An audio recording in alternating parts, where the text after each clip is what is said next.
Oui, enfin l'explosion incendie d'il y a 2 ans a été vécue comme un véritable traumatisme par la population. Traumatisme par d'abord ce qui s'est passé physiquement, le nuage de fumée qui a envahi la ville et qui est remonté très loin vers le nord sur plusieurs centaines de kilomètres et qui a déposé un peu partout de la suie, de l'amiante, etc. Donc les gens étaient traumatisés de ça. Alors évidemment, avec quelles sont les conséquences possibles sur la santé de la population et en particulier la population qui a été le plus exposée à l'incendie. Alors je pense aux pompiers qui sont intervenus, aux travailleurs qui travaillaient sur l'usine, à tous les riverains et en particulier aux gens du voyage qui avaient un camp qui était juste à côté de l'usine, la population qui était très proche et les conducteurs par exemple des transports en commun qui ont continué à travailler dans le nuage. Et donc aujourd'hui, où est-ce que ça en est? Est-ce qu'il y a un suivi de la population qui a été mis en place?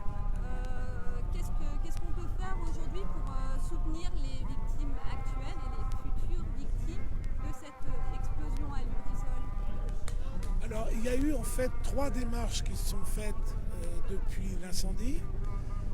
D'une part, il y a eu la création d'associations de soutien des victimes. Alors, je pense à l'association des sinistrés de Lubrizol, l'Union des victimes de Lubrizol et puis l'association Rouen Respire qui ont pris en charge les questions juridiques, par exemple, par rapport aux plaintes et par rapport aux indemnisations des gens.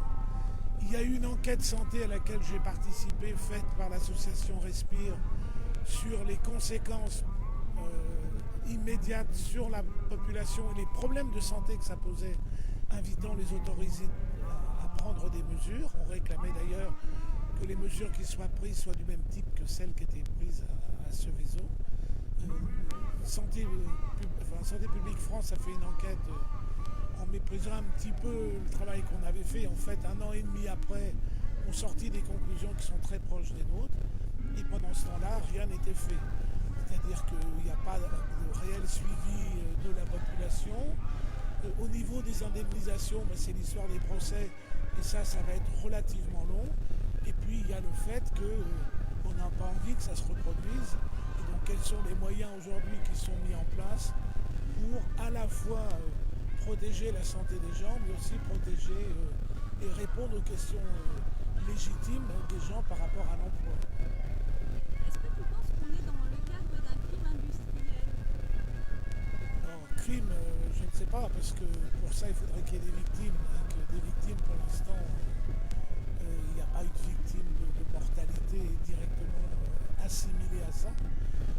Maintenant, à terme, on verra bien, mais comme on voit la région dans laquelle nous sommes, qui est avec le nombre d'entreprises Seveso qu'il y a, et ça serait quand même relativement important qu'il y ait un suivi de la population pour savoir quel est l'impact sur nous. Un des arguments, par exemple, que le préfet utilise pour ne pas déclencher le suivi sanitaire, c'est les mesures qu'on a faites sur les facteurs importants de pollution tels que les HAP, par exemple les hydrocarbures aromatiques polycycliques qui sont cancérigènes. C'est pas sensiblement différent du bruit de fond qui existe sur la région. Là, l'endroit où j'habite, dans la banlieue de Rouen, il vient d'y avoir une enquête sur le lichen qui montre un dépassement relativement important des normes utilisées pour ces HAP. Donc on va utiliser ça pour dire, vous voyez, il y a une pollution naturelle et donc Lubrizol n'en a pas rajouté. Mais en fait, ce qui est profondément faux. Et puis la deuxième chose, c'est que vivre avec cette pollution sur le dos,